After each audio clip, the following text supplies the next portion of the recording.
Welcome to the Wayne Bennett Podcast, celebrating West Virginia's people, places, and the culture of Southern Appalachia. Now here's your host, Wayne Bennett. Welcome to Wayne Bennett's Podcast. My name is Wayne Bennett, and this is episode 79. Our guest today has dedicated a large portion of his life coaching and working with youth. And glad to have you, Jim Sears. Welcome. Welcome. Thank you. Appreciate it. Glad to be here. Now, I don't know too much about your early life. I know you went to Lincoln School, didn't you? I did, actually, yes. I know something most people don't know. You was a marbles champion, weren't you? Wow. Yeah. That goes back. I actually was a couple years. Enjoyed it.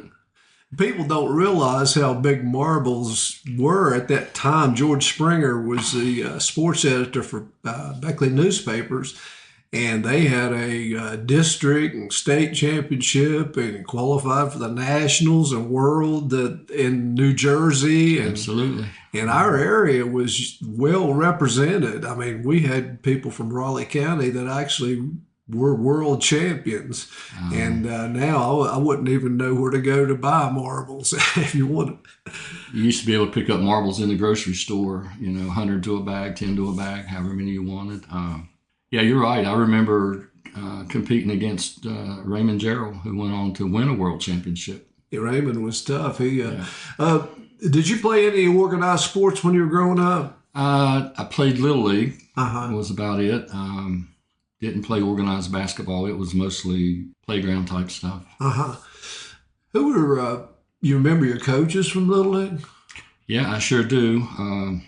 Stephen Modley was one of my coaches, and we called him Mr. Ramsey. I honestly don't know his first name. We just called him Mr. Ramsey or Coach Ramsey. Those were my two coaches the whole way through Little League. Wow. Did you play a Babe Ruth ball? I did not. After my 12-year-old league, I didn't play Babe Ruth. Yeah. Now, I know you were a graduate at Woodrow Wilson in 75. I was teaching over there then. I could have had you in school. You were lucky you didn't have me. I remember you well, Coach. But I spent 4 years over there and coached a couple of years, and then I went to work at the Y. And what about after high school? Did you what did you get into after that? After high school, I went into getting some training for career vocation. Went to work at Appalachian Hospital for 3 years. And then moved into what ended up being my lifetime career was I went to work for a company that got into energy controls. And between them and the buyout of that company, I worked 42 years in that industry. Wow. Yeah, retired last year. I know when you got into softball, who was the first team you've ever played for, slow pitch? Oh, it was a team called Beckley Belt back in the early 80s. I remember that team. Yeah, that was my first time we went to the state tournament in softball was with that Beckley Belt team. Now, what year would that have been? Around 70-something? It would have been 80-something? 82, I think. 82. For some reason, I was thinking you played with Norse Roofing a little bit, too. Did you ever play with them? Norse Roofing was a team we put together over in a little town called Fireco. We built a softball field over there and had tournaments and things like that. And Norse Roofing sponsored us for a couple of years. Yeah. I remember that. I think I played with some guys in a tournament down there at Fireco one time. And it's kind of weird. People don't realize how big softball was. Almost every little holler had at least one field and tournaments every weekend, different places. And we used to go to Lismore and Clay County and Beards Fork, and just everywhere. Sometimes it was a little crude too. Some of the fields were pretty rough, but it was fun. And then our league, we had. Did you play in Beckley when we played, or did you start at Fitzpatrick? I played a little bit at the Dust Bowl. Yeah, but mostly at Fitzpatrick. Yeah. When we were down at Fitzpatrick, we had 30-some teams in the open league and 16 in the church and the women's and the industrial league on Sundays. And it was a 7-day-a-week avocation there, I guess. But how did you learn to play the game if you hadn't played much after Little League? And you're a pretty daggone good outfielder. Well, I appreciate that. I was 8 years old when we moved to Beckley. And we had moved into this big old house on South Kanawha Street where Memorial Baptist Church is now. It had a concrete foundation, but the roof was multi-tiered and it would slope both directions. And so being the only child there, I would take a tennis ball and throw it on the roof and react to which side of the house it fell off of. And that's how I learned to catch fly balls. Wow. So ground balls, I would take that tennis ball and I'd beat it against the concrete and learn how to do ground balls that way. And then I would bounce it and make it hit the wall and that type thing. And then I would hit rocks in the backyard over into the cemetery behind the house.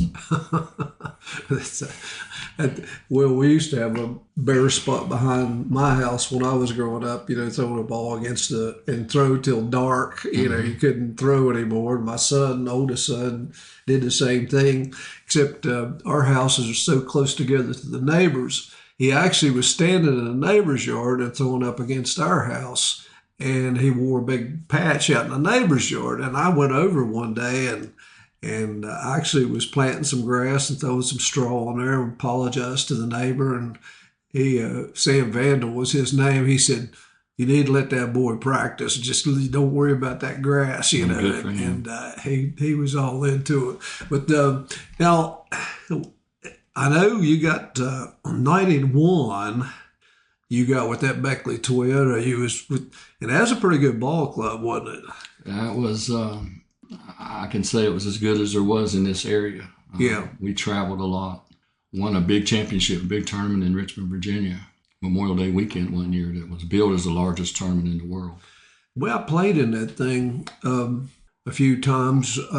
That was the first time when we went down there that we ever saw where they just used one umpire. Mm-hmm. Here in Beckley, we were still using two, and we got down there, and I think it was like 212 teams or something, and they just used one umpire, and they were pretty efficient too. They were trained, and from then on, we brought the idea back here and started doing that. And I think two is better if they're both know what they're doing.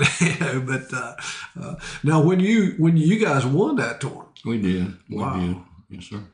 Now, was that a one pitch then, or was it? No, it was regular.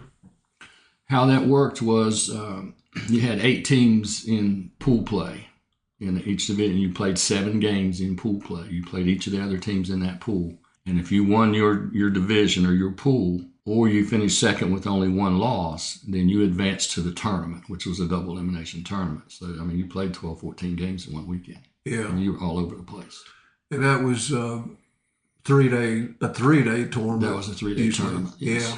Yeah, I remember that day. Every flat piece of ground and every softball field around, they could handle it. I guess they still have that tournament. I don't know whether they do. I guess I don't know. Yeah.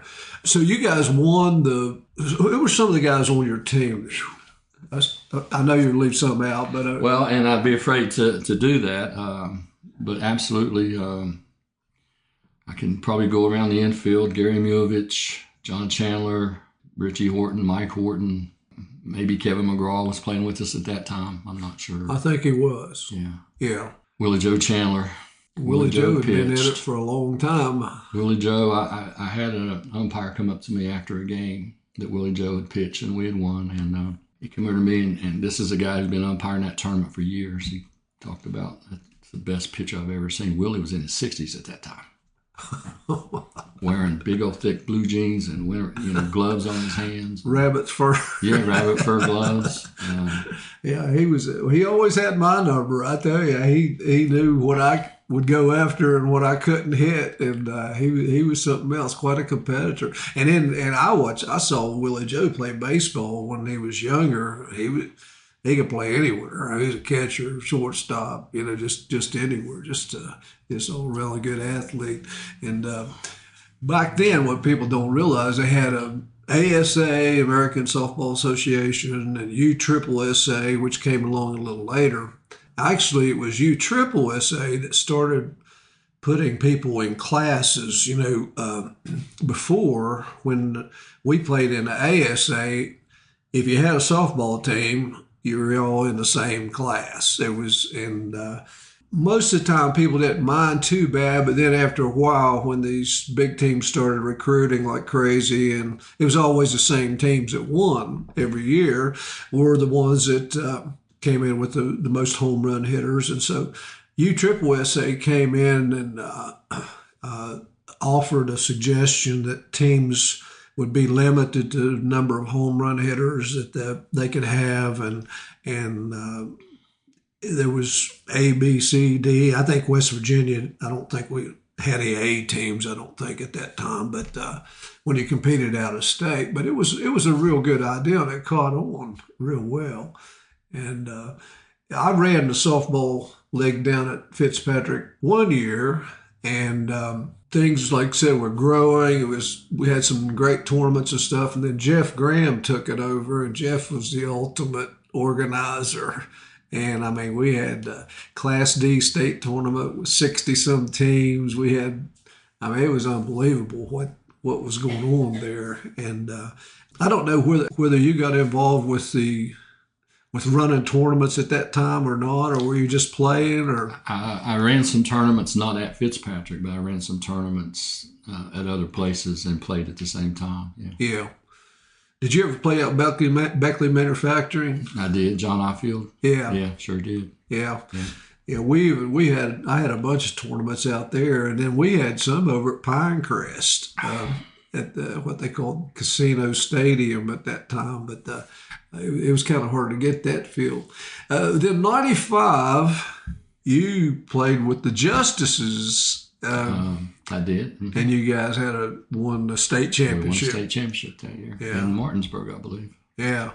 How'd you put up with Doug, Timmy, and Bo? Thankfully, I had Doug to control Bo. So. And Timmy was like, he was the calmness of them all. I mean, competitors. Oh, gosh. Yeah. Competitors, but they were just coming into playing that level of softball. Yeah.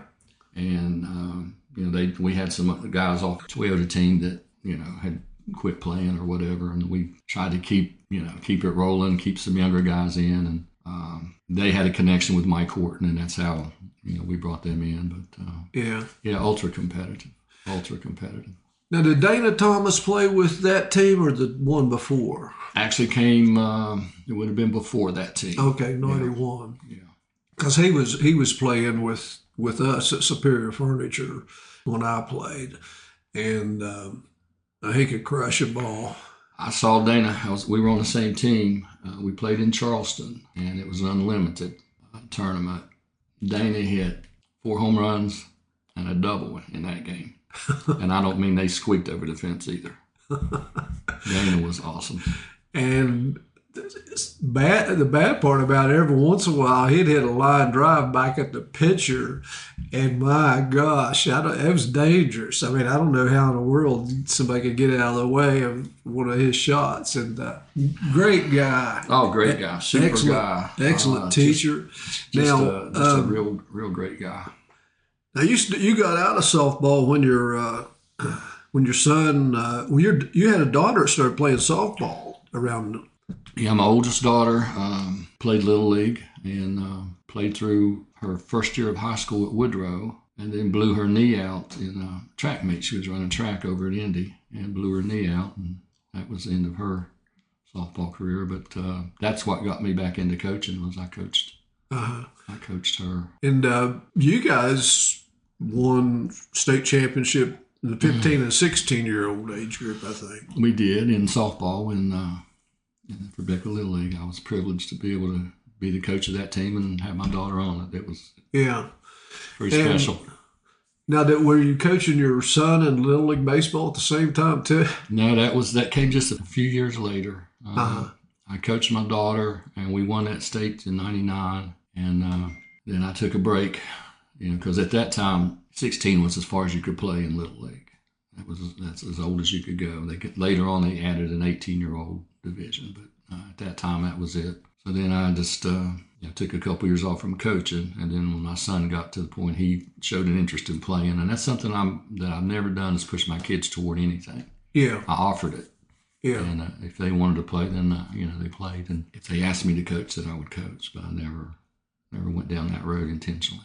How many kids do you have? I have 3 now. You have 3? Yeah, and I'm privileged to be coaching my 3rd one right now. So Really? Yeah, she's 11 and playing softball and volleyball, and wow. we've had a volleyball match this past weekend down at Liberty. So Now, where does she go to school? she goes to Beckley Stratton. Oh, okay. Yeah, and my oldest daughter's actually one of her teachers, so it's sweet. Oh, wow. You got connected with Shady Spring High School baseball somewhere, or you were volunteer at Shady. How did that work out? Well, we moved to Daniels from Beckley in 2000, and then my son played out there, and then he made the high school team. So, I got connected with Coach Shaw there by just going to the games and things like that. And then after my son's freshman year, Coach Shaw asked if I would coach his summer team with Rod Shaw. Uh-huh. So we coached his summer team for him. Coaches are allowed that 3-week period. Then after that, they can't touch the kids. So I coached the summer team with him, or for him. And then 2 years later, he asked me to join the staff. How long were you there? 9 seasons. Really? Yeah. When did you quit there? Would have been 6 years ago when my youngest daughter came to me and said, "Dad, I want to play ball." So I started all over with t-ball. But you actually helped coach the guy who's the coach now, didn't you? I did. Yeah. Yeah. So I coached the outfield when I was at the high school, and Jordan was my center fielder, and was real happy when he got that job. Yeah. Yeah, I've had a few conversations with him since then and met with him a couple of times. So real proud of him. I remember seeing one time they were having a clinic. Might have been that place down at Raleigh where they used to have baseball and softball instruction, and that you were one of the speakers, and the subject you were talking about was hitting the cutoff man, importance of hitting the cutoff man, which is outfielders and infielders ought to appreciate that. Some people don't, but that's a key to the ball game if you watch the pros. But you're a Yankee fan, aren't you? I am a Yankee fan. Absolutely. We'll let you in the house. Yeah, I was up late last night watching them. I didn't get to see the game live, so I watch it at the end of the day on tape delays. I used to be a Yankee fan back in the old days, and I've kind of moved around. But then I've always been a Senator and a Cincinnati Red fan, and of course the Senators become the Nationals, and the Nationals won the World Series in 2019 and haven't done anything since. They're at the bottom of the league now, but you got to stay with them. And what is your title at Beckley Little League? Director of Operations. Director of Operations. Yes. How did you get stuck with that? And I don't mean stuck. Probably would have to go back to the late 70s when I first started coaching Little League before I had kids. I worked with a gentleman at Appalachian Hospital who was coaching the team, and he asked me to help him. And so I did. I love baseball. I love being around kids and stuff like that. I didn't have any of my own at the time, but so I helped him. And then, not knowing, but his son moved up to the next division after that 1 year, and I was with the team that we coached. So Anyway, there was a kid on that team named Ricky Ball, and his dad was Mo Ball, and that's how I got the connection over the years. Well, Mo and Jim Justice. Mo worked for Jim Justice, and then Jim took over as president of Beckley Little League in 92, I think it was. About 2006, I think, somewhere in that time frame. Mo come to me and asked me if I would run the softball division, which I did, because Mr. Justice was doing other things. And so I did that for a while. And then the year before COVID hit, he came to me and asked me if I would handle a draft for him. He didn't have anybody do a draft. My daughter had started playing again, so I was back at Beckley Little League. My daughter was playing, and Mo asked me if I'd run that draft for him, and ended up you couldn't get anybody to take the division, so I ran the division. Next thing I know, I'm running the league. So, that's how you are. You're right. And I love it.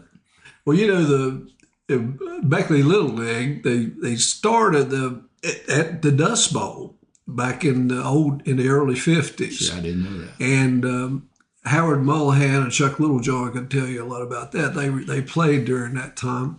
And then they moved, they left the Dust Bowl because the Dust Bowl was used for other leagues too.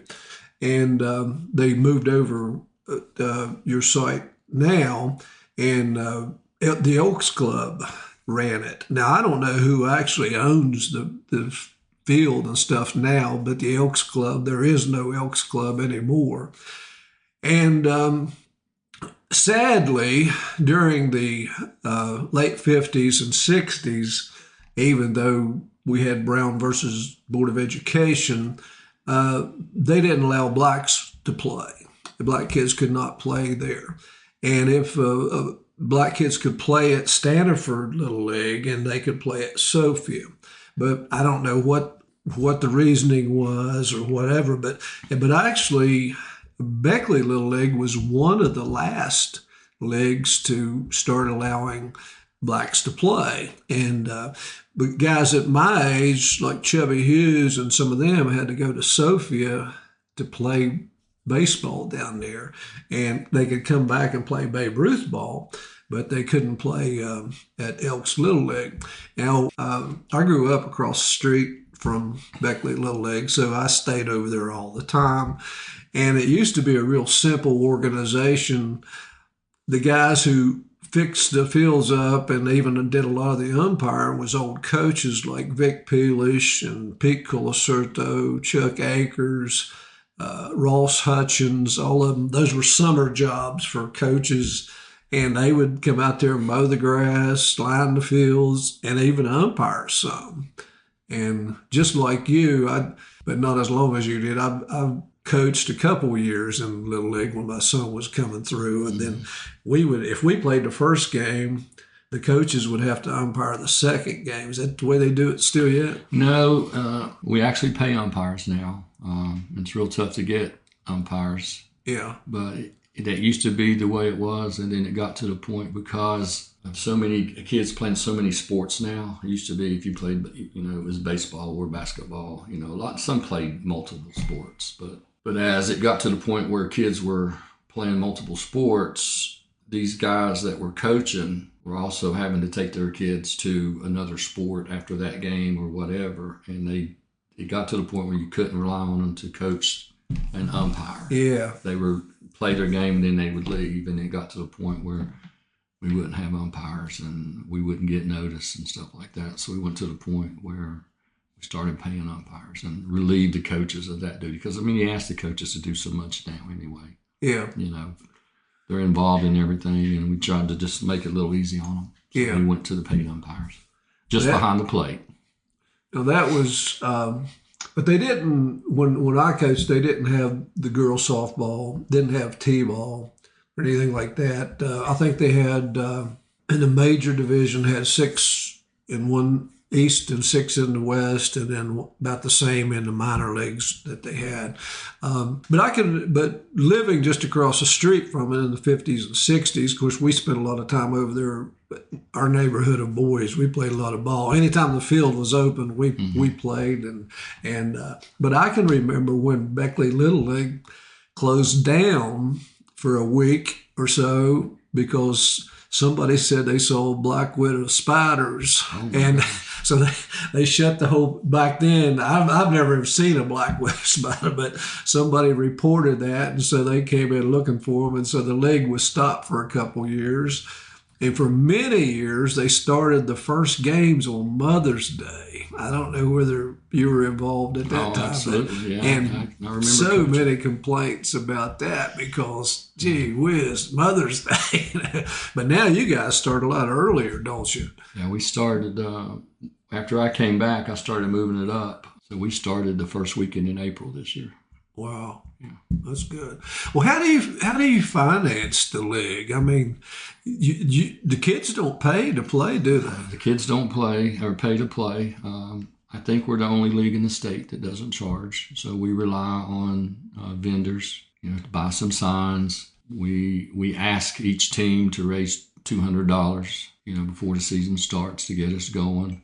We have some outside fundraisers, bingo and cash club at the Moose Club and things like that. They still have that cash club?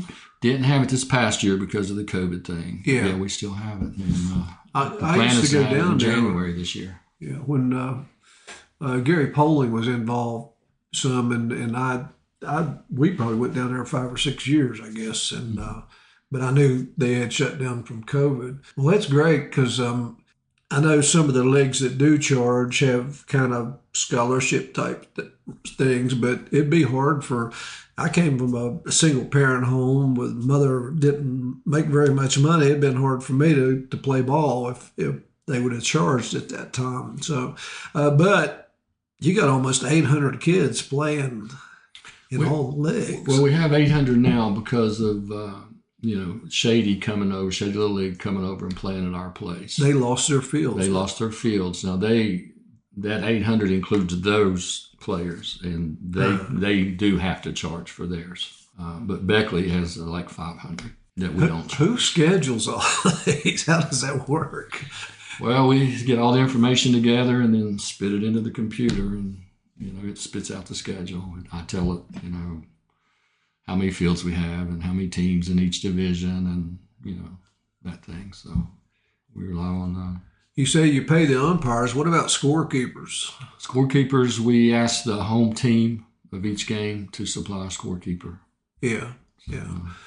What's the biggest problem that Beckley Little League faces right now? Lack of volunteers. I understand that. Lack of volunteers. I know at one time there was some thinking about going somewhere else and making a bigger complex, but it would involve severe fundraising and almost impossible during that period of time. And is there still any ideas or any discussion of expanding? Or there's some discussion going on at the moment about building a complex over at the soccer field area. Yeah. I don't know the details of it. I've just been given some summary information. But, yeah. Is there any room behind the 3 fields, the 3 baseball fields, any room to expand down towards Pinecrest? Well, we're down all the way. We've added a 4th field down there now. So have you? 4 fields there, and then the T-ball field. There's area down there. It's real swampy. You'd have to get probably some DNR release, and how long that could take. So yeah. There's room out as you drive into the complex. There's room out to the left, over toward the old state police barracks and things like that. So there's been some comment about maybe doing something there, but it does require some major funding. Yeah. No, that's almost like a full-time job for you. It's I've been fortunate.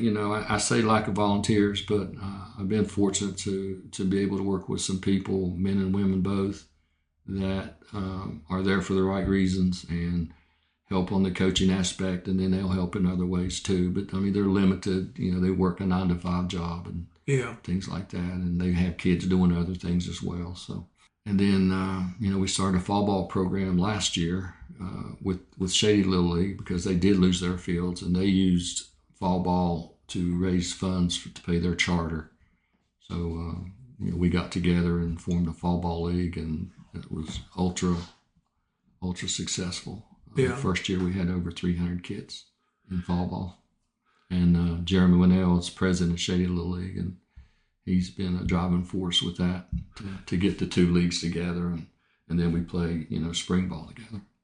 Do you have a board of directors in each league, like softball league and baseball league, or do you have a board of directors? We have a board of directors over the whole league, and then I appoint a division head. Little League calls them player agents. I call them division heads. So I'll get somebody to run T-ball and coach pitch, which is the 7-8-year-old league, and then I'll have somebody that kind of runs baseball, and then somebody that runs softball. That kind of does that for me. Yeah. Now, usually I do the baseball as well as director of operations. So I like to keep my hands involved in that. How long do you plan on doing this? I guess as long as my daughter will allow me, my youngest daughter will allow me to do that and coach her. If she would come to me today and say, I want you to coach me full time, then that would be the end of it. Yeah. And the people know that. I mean, they're well aware that she comes first. Now, I can remember when even Bull Parker and Mike Darnell and some of them guys used to work down there. And do you have somebody full time taking care of the fields and mowing and lining? And well, the lining is either me or Jeremy for fall ball. Mostly Jeremy this year, me last year. We have some people that cut the grass, during the spring and through the fall, and we just get volunteers to come out and do what they can as far as getting the fields ready. Wow! Well, I commend you. That's a big undertaking, and I'm glad that I know the Little League's in good hands with you. And I appreciate that. I would kind of like to see a bigger facility somewhere, but it's hard to raise money nowadays. And I've heard, I know West Virginia Tech is putting in a baseball field out there somewhere by the soccer fields and a football field, from my understanding. And I don't know exactly where that's going to take place, but you never know. Somebody might drop a few million on you guys, and something you can put in. There's some great complexes out there. But how would you like to be remembered, Jim? Ooh, wow. That's one of them. Wow. Just as a friend. Yeah. Well, I tell you what, Jim, our time's about up, and I appreciate you coming and talking to me. And we need some more Jim Sears out there, and keep on doing what you're doing. Appreciate it. Anybody else out there who wants to be on our program, just hit me up at awbennett50@gmail.com, and we'll get you on here. And remember, if you're not dead yet, you're not done yet. This is Wayne Bennett, and God bless you.